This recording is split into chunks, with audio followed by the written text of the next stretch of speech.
What really happened to female Roman slaves? The truth is darker and more complex than most history books acknowledge. Today we're confronting the brutal reality that Roman society built its civilization on the systematic exploitation of enslaved women in ways that were legal, normalized, and completely unprotected by law. This gets extremely dark, so be warned. Let's understand what life was actually like for millions of forgotten women. First, we need to establish the fundamental legal reality that governed every female slave's existence. Under Roman law, slaves were property, not people. They had zero legal rights, zero bodily autonomy, and zero protection from abuse. For female slaves specifically, this meant something horrifying. Their bodies belonged entirely to their owners. Masters could do absolutely anything to female slaves without legal consequences. Rape wasn't a crime when the victim was a slave because you can't legally rape your own property. This wasn't some loophole or gray area. This was explicit Roman law that treated enslaved women's bodies as tools their owners could use however they wanted. Let's discuss how women became enslaved in the first place. Because the pathways were numerous and terrifying, the most common source was birth. If your mother was enslaved, you automatically became property the moment you were born, regardless of who your father was. Even if your father was the master himself, you belonged to him as property, not as a child. This created the grotesque situation where masters routinely raped enslaved women, then owned the children produced from that rape. Another major source was war captivity. When Rome conquered territories, entire populations got enslaved. Women and girls were specifically valued as slaves and often separated from male family members and sold to different owners. You might watch your father and brothers get marched to mines while you got sold to a household, never seeing your family again. Abandoned infant girls represented another steady supply. Roman culture strongly preferred male children. Female infants were frequently left exposed to die. Slave traders collected these abandoned babies, raised them minimally, then sold them once old enough to be useful. Your life began as unwanted trash that someone monetized. Some women were sold into slavery by desperately poor families choosing between starvation and selling a daughter. Finally, debt slavery and legal punishment could result in free women becoming enslaved, though this was less common than other sources. Now let's confront what actually happened to enslaved women in Roman households, starting with domestic service. Household slaves performed endless labor: cooking, cleaning, childcare, water hauling, laundry, spinning, weaving, and serving family members. This work was exhausting and never-ending, but for female slaves, it came with an additional nightmare. Sexual availability was assumed. Masters, their sons, guests, anyone in the household could use female slaves sexually without permission or consequence. You couldn't refuse, you couldn't fight back, you couldn't report abuse because there was nobody to report to. The law explicitly allowed this exploitation. Let's be direct about what this meant in practice. A female household slave might be cooking dinner, then called away to a bedroom to be raped, then expected to return to cooking as if nothing happened. You might be nursing the mistress's baby while the master sexually abused you. You might develop relationships or even feelings for someone, but those relationships meant nothing legally. If you became pregnant from rape, your child became your master's property. You had no say in whether you kept that child or if they would be sold away from you immediately after birth. Some mistresses brutally punished female slaves they suspected of attracting their husband's attention, as if the slaves had any choice in being victimized. The psychological torture of this existence is difficult to fully comprehend. You lived in constant fear and powerlessness. You were perpetually vulnerable to sexual violence with zero recourse or protection. You couldn't defend yourself. You couldn't escape. You couldn't even openly show anger or distress without risking brutal punishment. Many enslaved women developed what we would now recognize as severe trauma responses: dissociation, learned helplessness, and complex PTSD. But Romans didn't acknowledge slaves' psychological suffering as real or important. Some female slaves faced even worse fates in specialized roles. Brothel slaves existed in a special category of horror. These women were purchased specifically for prostitution and had absolutely no control over their bodies or circumstances. They serviced multiple men daily, had no right to refuse anyone, received no payment themselves, and lived in conditions of extreme degradation. Disease, violence, and death were constant threats. The average life expectancy for brothel slaves was shockingly short. Most didn't survive past their 20s. Society viewed these women as the absolute lowest social tier, disposable bodies used until they broke.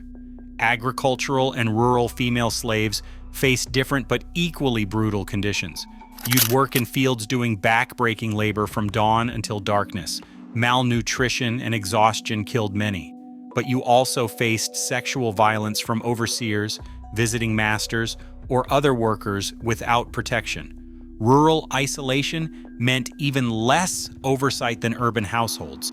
You could disappear or die and nobody would investigate or care. Female mining slaves experienced perhaps the worst conditions imaginable, forced into dangerous tunnels, breathing toxic dust, working until collapse, and facing constant sexual assault from guards and overseers. Life expectancy measured in months, not years. Some female slaves occupied positions that seemed privileged but came with their own exploitation. Educated women enslaved as war captives might become teachers or tutors in wealthy households. You'd live more comfortably and do less physical labor, but you remained vulnerable to sexual exploitation. Being educated didn't grant you rights or bodily autonomy. Some female slaves became skilled craftswomen, weavers, seamstresses, or artisans. Your work might be valued, but your body was still considered available for use. Personal attendants to wealthy women had close relationships with their mistresses, but remained property subject to their whims and their master's sexual access. Let's discuss the rare cases of manumission or freedom, because even this wasn't the escape, it appears. Some masters freed female slaves, sometimes as a reward for service, sometimes when elderly or sick to avoid supporting them, sometimes because the slave was also their sexual partner and mother of their children. But freedom came with conditions. Freed women remained legally connected to former masters as clients, were obligated to provide services and support. Many freed women remained economically dependent on former masters. The social stigma of former slave status never disappeared. You were always marked as an ex-slave, always lower status than freeborn citizens, and crucially, any children you had while enslaved remained property even after your freedom. You might gain freedom, but lose your children forever. Some masters freed enslaved women they had been sexually involved with and even married them, which sounds almost romantic until you understand the power dynamics. These weren't love stories. These were relationships that began with rape and coercion, where the woman had zero ability to refuse or leave. Calling this romance erases the fundamental reality that she never had a choice. Even after marriage, the social stigma remained. Her children would carry the taint of slave ancestry, affecting their social standing for generations. The psychological damage inflicted on enslaved women across generations is incalculable. These weren't isolated incidents. This was systematic. Oppression affecting millions of women throughout the empire's history. Most suffered in complete silence. Their names weren't recorded. Their stories weren't told. They existed as background labor and sexual objects in a civilization that celebrated itself as advanced and cultured. Roman literature occasionally mentions enslaved women, but usually as objects, punchlines, or minor characters without agency or inner lives.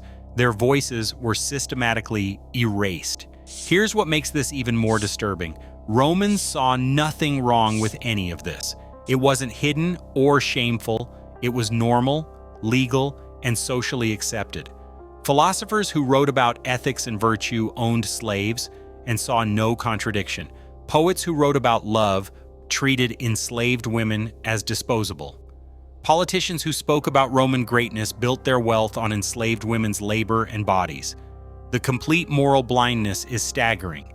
They created legal systems, built magnificent architecture, wrote literature, and developed philosophy, all while treating half their enslaved population as objects that existed for sexual exploitation and labor.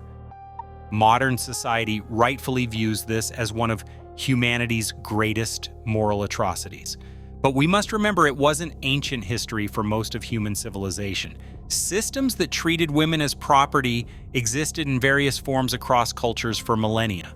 Rome's particular version was especially brutal because it was so systematic, so legal, and so completely normalized. Understanding this history isn't about shaming modern Italians or descendants. It's about recognizing how societies can collectively accept horrific evil when it's legally sanctioned and economically beneficial. The legacy of enslaved Roman women lives on in ways we rarely acknowledge. Their uncompensated labor built the infrastructure we still admire. Their bodies were exploited to produce future generations of slaves and even legitimate Roman citizens. Their suffering was foundational to Roman civilization's success, yet they received no credit, no recognition, no justice. We study Roman law, engineering, and culture while barely mentioning the millions of enslaved women whose exploitation made it all possible. So what really happened to female Roman slaves? They suffered systematic sexual exploitation, brutal labor, complete legal vulnerability, psychological torture, and erasure from history. Their experiences were nightmares that most didn't survive, and those who did carried trauma that affected generations. Understanding this dark truth doesn't diminish Roman achievements, it contextualizes them. Civilization built on such suffering isn't as glorious as it appears in textbooks. These women deserve to be remembered, their suffering acknowledged, and their humanity finally recognized, even if 2,000 years too late. If this video impacted you, share your thoughts respectfully in the comments and subscribe for more honest historical content that doesn't sanitize the past.